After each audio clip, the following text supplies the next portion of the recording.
We've talked a bit about the individual, talked about the organisation, and Netsai brought in the team as well.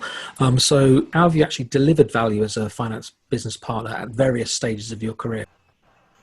A few years back when I was at AIG, Steve, I was asked to manage a team of young professionals way before it was sexy to talk about inclusion and diversity. And everybody was from a different part of the world. I think we had representation of every continent. So it was a challenge for me because back in the day when we were training, we had structure, we had roles, we had clear progression, everything was quite structural. So what I learned, and then I'll come to the value piece, was I learned how to work differently, to communicate differently. Day one, I had people sending me WhatsApp and say, hey, how are you? Can we chat over the weekend? I was like, hang on. Back in the day, if you wanted to speak to your line manager, you'd book an appointment. So the communication style was different. The constant challenging of what we were doing was different. People after 3 months, I want to do something new. And I'm like, well, you've just started a new role. So it was really a big adjustment to me.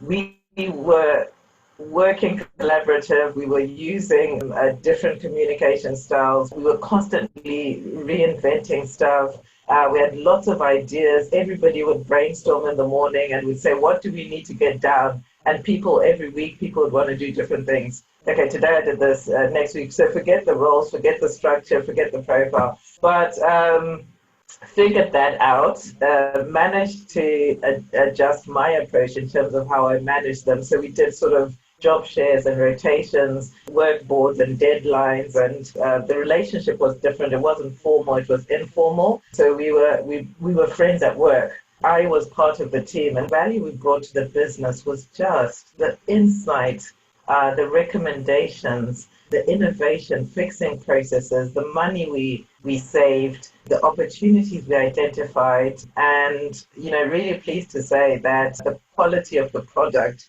what we did is we went in there and we gave a different perspective and recommendations that our executive leadership team hadn't even thought about, because we had people from different geographies, from young professionals developing apps, developing new reports. So that's one example.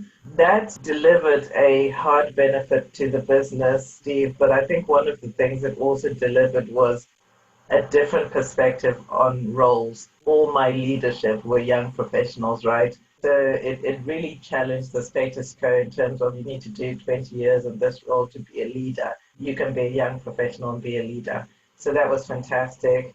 And I think the second thing was that AIG, the business wasn't in a good shape when I joined. The leadership team, we had to turn that around, which we did, to very profitable, and finance were at the center of that, which was really my introduction into driving business performance. So from a revenue perspective, where do we grow? Where do we exit? What do we maintain?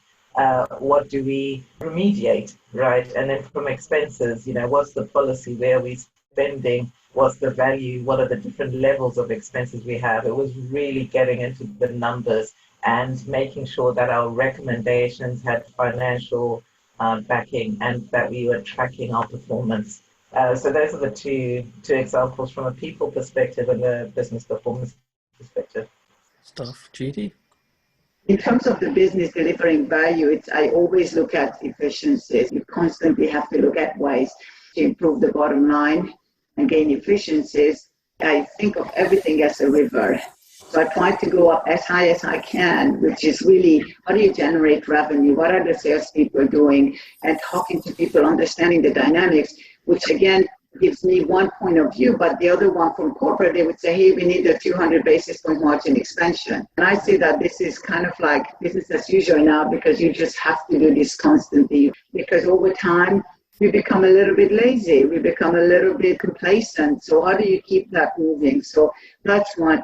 A couple of years back, I have worked across the globe at Equifax, created a visual board where we worked combined with the Six Sigma group and the operations group to find ways to document the close process and then find bottlenecks and how you eliminate those bottlenecks.